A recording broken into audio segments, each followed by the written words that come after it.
네, 안녕하세요. 청년용달 김은성입니다. 오랜만에 굉장히 즐거운 경험을 했습니다. 정말 오랜만이죠. 제가 용달 이제 만으로 3년차 이제 접어들고, 네, 정말 오랜만에 돈을 안 주고 사람의 기를 빨아먹는 그런 분들이 나타났습니다. 제가 이제 유튜브상에서 어떤 업체라고 정확히 말씀은 못 드리겠어요. 어쨌든 뭐 우리 화물기사들이 이용하는 영혼모 카페라든가 아니면은 화물마루 이런데 이제 검색해 보시면 나옵니다. 이분들이 하는 그 레파토리가 어떤지 한번 말씀을 드려볼게요. 인수증 오더를 올렸다가 본인들이 이제 돈을 돌려막다가 뭐 수금이 안 되든 아니면 본인들이 그 돈을 너무 많이 기업들한테 받은 다음에 그 돈을 너무 다 까먹고 막상 기사들한테 줄 돈이 없어지니까 뭐 이 돈을 돌려막았는지는 모르겠어요. 근데 어쨌든 인수증 오더를 하다가 이제 그 결제가 잘 안 되니까 뭐 블랙리스트에 오르겠죠. 소위 말해서 블랙컴퍼니나 아니면 이제 뭐 24시 뭐 원콜 뭐 이런데 이제 등록이 되겠죠. 돈을 안 준다고 기사들이 항의를 하겠죠. 그러면 이런 분들이 이제 거기서 이제 소위 말해서 잘려요. 오더를 올릴 수가 없게 됩니다. 오더를 올릴 수가 없게 되면 이 사람들이 어떤 방법을 쓰냐면은 미등록 화주 그 방법을 써요. 예를 들면 제가 이제 저도 지금 화물기사지만은 제가 미등록 화주로 해서 오더를 올릴 수 있잖아요. 이와 같은 방법이에요. 예를 들면은 그 사람들이 이제 주선사로 이렇게 인수증 오더를 올리는 게 잘렸어요. 그러면은 뭐 본인 아들이 됐건 친구께 됐건 다시 24시를 가입해요. 뭐 미등록 화주로 이용한다고 한다면 가입을 한 다음에 이제 그렇게 올리는 거예요. 근데 막상 잡아보면은 선착불인데 상차지나 하차지에서 받는 게 아니라 자기네들이 준대요. 그래서 자기네 사업자를 보내주면서 이걸로 계산서를 끊어달라 얘기를 해요. 근데 막상 이제 업체가 좀 뭐 등골이 쎄하다 해서 이제 검색을 해보면은 이제 돈을 안 주기로 유명하신 분들이 나오죠. 카페에 검색해보면 나옵니다. 아무튼 오늘도 한 건 나왔어요. 오랜만에. 네, 제가 지금 제가 기억나는 것만 4건이거든요. 제 기억 속에. 이 사람이 망각의 동물이라 과거를 되게 미화시키고 아름답게 포장하려고 하는 그런 성향이 있대요. 왜냐하면은 너무 과거에 받았던 스트레스나 그런 안 좋은 일들을 계속 이렇게 감정을 가지고 있으면은 너무 괴롭기 때문에 그 망각이라고 하는 게 생존을 위한 방법이라고 합니다. 실제 심리학에서요. 더 있던 것 같긴 한데 제가 이제 생각나는 건 4건이에요. 크게 4건인데 아무튼 오늘 오랜만에 저의 그 파이팅 정신을 살아나게 했습니다. 돈을 준다고 했어요. 그래서 그 간이영수증까지 보내달래요. 그래서 뭐지? 여기 간이영수증을 보내달라고 하고 그래가지고 보내줬어요. 그러니까 이 운송사가 자기네가 돈을 받아서 자기네가 저한테 돈을 줘야 된다는 거예요. 그 말을 믿었죠. 바로 입금을 해주겠대요. 기다렸어요. 1시간. 입금이 안 되대요. 전화를 했어요. 죄송하다고 오더를 올리느라고 정신이 없어 그랬다고. 요것만 마무리하고 바로 올려드리겠다. 바로 입금해드리겠다고 해요. 그러더니만 1시간 뒤에 보니까 역시나 입금이 안 됐어요. 또 전화했어요. 원래 이렇게 쫓는 타입이냐면은 그 사람이라는 게 촉이 있잖아요. 저도 이런 게 사람이 하는 일이다 보니까 보통은 선착불 오더 같은 경우는 진짜 많이 기다려주면 일주일까지도 기다려주고 뭐 개인이 입금해 주시는 건데 뭐 그날 그 업체 사장님도 일하다가 바쁠 수가 있잖아요.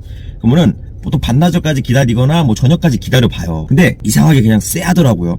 뭔가 그냥 촉이 안 좋았어요. 그래가지고 자꾸 킁킁대서 죄송해요. 제가 비염이 있어가지고 간혹 저를 모르시는 분들이 오해를 하세요. 너 나 비웃었냐? 막 이래요. 근데 비웃는 게 아니고 어릴 때부터 비염이 있었습니다. 축농증.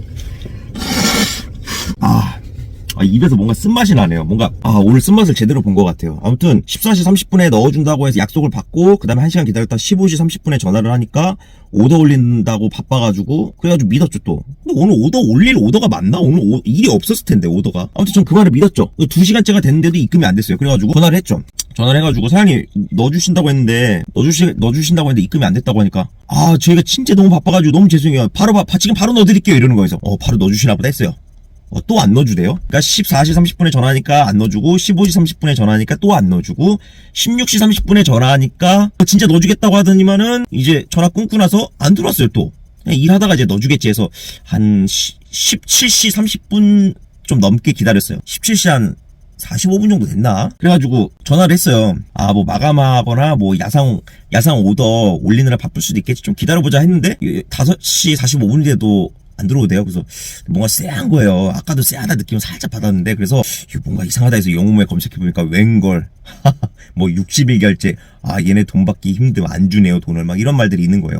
그러니까 일단은 좋은 업체들은 거기 검색을 해보면은 조용해요. 그러니까 무슨 글이 없어요. 그러면은 깨끗한 업체인 거예요. 근데 뭔가 말이 많다 그러면은 돈 안 주기로 유명합니다. 그냥 깔끔한 거예요. 그러니까 돈 안 주기로 유명하거나 아니면은 단가가 너무 똥단가인데 거기다 똥짐 전문 이상한 오더들만 올리면서 단가도 소위 말해서 안 좋은 단가, 쌍시읒, 리을, 기획이라고 하죠. 땡땡땡 단가로 올리는 그런 업체들이 있어요. 근데 아무튼 막 말이 많으면 뭔가 문제가 있는 거예요. 그 전화를 하니까 안 받아요. 뭐야 이거 또 했으니까 안 받아요. 또 하니까 안 받아요. 뭐지? 근데 저도 어느 정도 상도덕은 지키는 상황에서 바로 상차지나 하차지를 괴롭히진 않아요. 당사자랑 해결을 해보려고 해요. 근데 전화를 해서 안 받으니까 뭐야 하는데 한 번 더 했는데 웬걸 전화기가 꺼져 있어요.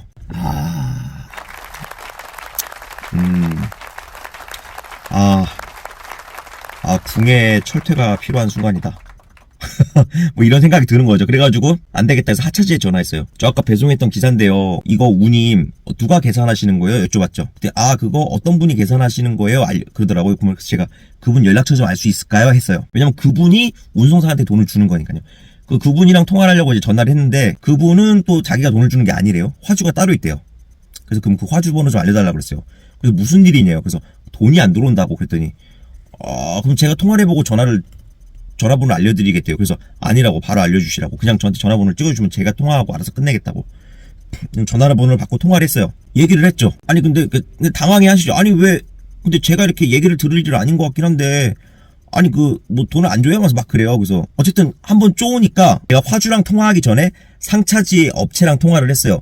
근데 그 상차지 업체가 그 운송사에게도 전화를 한번 했었나 봐요. 그러니까 이제 찔끔하다 이제 안 되겠다 이러다가는 거래처 날아가겠다 싶으니까 이제 저한테 전화가 오는 거예요. 제가 화주랑 통화하고 있는 동안 전화가 오는 거예요, 저한테. 그래가지고 전화 받아서 얘기했죠. 왜 전화 안 받으시냐고 그랬더니 바빴대요, 너무. 그러면 근데 죄송한데 사장님 무슨 오더 잡으셨어요? 이러는 거예요. 그래서 어이가 없어가지고 아까 돈 넣어주시기로 하지 않았냐고. 근데 제가 무슨 오더 잡았는지도 기억을 못 하시냐고 그랬더니 제가 오늘 오더를 띄운 게 너무 많아가지고 죄송해요 사장님 이러는 거예요. 그래서 아까 거기 가는 거 있잖아요 얘기를 했어요. 그러니까 그런 게 있었어요? 막 이래요. 그래서 어이가 없어가지고 제가 그랬죠. 사장님 끊지 말고요. 전화 끊지 마시고 지금 바로 입금을 해주세요. 입금해주시고 나서 확인되면 전화 끊을 거예요. 이러니까 갑자기 또 전화를 끊어버려요. 이 사람 왜 그러냐. 그래가지고 다시 화주한테 전화했죠. 화주한테 전화해서 화주랑 통화를 하고 있는데 갑자기 또 그 사이에 또 전화가 오대요. 받았죠. 사장님 전화를 왜 끊으세요? 통화를 하고 있는데. 그러니까 이거 핸드폰으로 입금하려고 그러면 전화랑 같이 할 수가 없어가지고 뭐 그래요. 막 핑계를 대요. 그래서 그러면은 입금하려고 하니까 잠깐만 끊고 입금한다고 얘기를 해주시면 되지 그냥 말도 없이 끊어버리냐고. 하루 종일 전화 안 받고 아까 중간에 전화기도 꺼두고 약속 안 지키다가 겨우 통화가 되는데 갑자기 또 전화를 끊어버리면 제 입장에서는 어떻게 생각하게 되냐고. 그렇게 얘기하니까 아무튼 지금 뭐 미안하다는 얘기도 안 해요.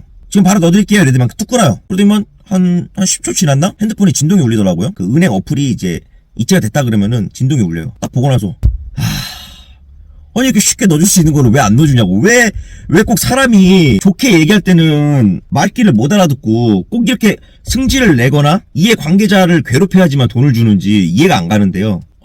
솔직히 뭐 길을 걷다가 보면 아름다운 꽃만 있는 건 아니죠. 지나가다 보면은 재수없게 개똥을 밟을 수도 있고 똥파리가 있을 수도 있고 때론 나비가 있을 수도 있고 하지만 뭐 항상 아름다울 수만은 없죠.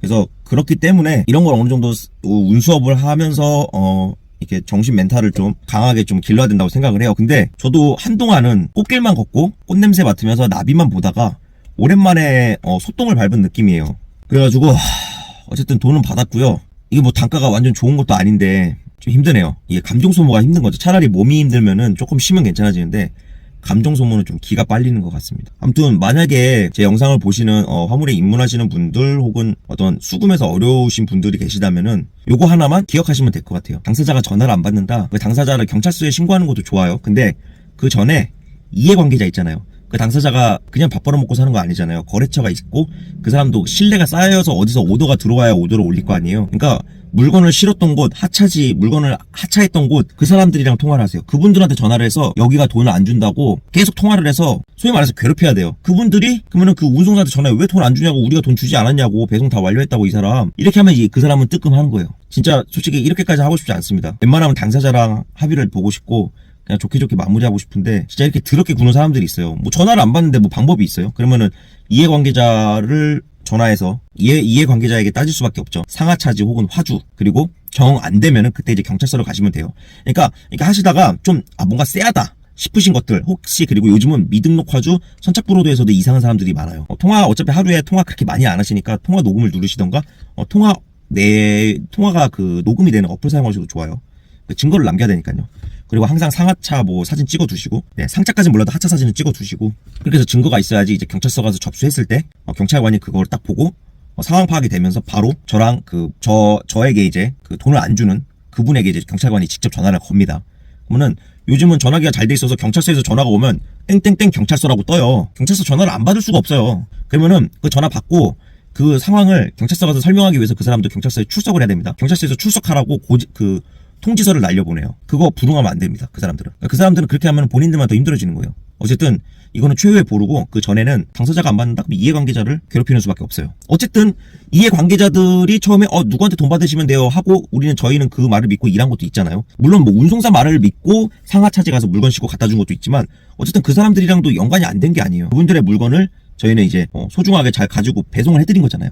그러니까 다 이렇게 얽히고 설켜 있어요. 그러니까 결코 저희와 운송사만의 일은 아니라는 거예요. 그리고 선착불 오더 특성상 인수증 오더 같은 경우는 운송사한테 받는 게 당연한데, 선착불 오더는 말 그대로 선불 착불의 약자 아닙니까? 선착불. 그래서 선불 상차지에서 받건 착불 하차지에서 받건 아니면 그걸 의뢰해 주셨던 분 의뢰자에게 받건 하는 게 선착불 오더입니다.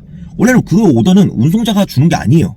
그러니까 선착불을 잡으면 화주는 저에게 돈을 줘야 되는 거예요. 그러니까 화물기사에게 돈을 줘야 되는 거예요. 운송사에게 돈을 주고 운송사가 다시 저한테 주는 게 아니라, 선착불이라는 오더 개념은 화주가 돈을 주시는 분 혹은 의뢰지, 그분이 직접 저에게 돈을 주는 게 선착불 오더인 거예요. 주선사는 그걸 알선만 해줬을 뿐이고요. 근데 본인들이 그거를 돈을 중간에 가로채다가 칼질한 다음에 저희에게 돈을 주는 건데, 그러면 입금이라도 제대로 해줘야죠. 칼질은 할 대로 다 해놓고 똥단가인데 입금도 제대로 안 하고, 사업이 신뢰라는 것을 바탕으로 기본으로 하는 점에서 대단히 잘못되었다 보고요. 이런 분들은 사업하시면 안 되죠. 솔직히 푼돈 가지고도 이렇게 장난을 치시는데 더 액수가 커지면은 뭐 더 할 말이 없죠. 아무쪼록 새해부터 살짝 화물시장에 관한 그런 어두운 얘기를 살짝 했는데요.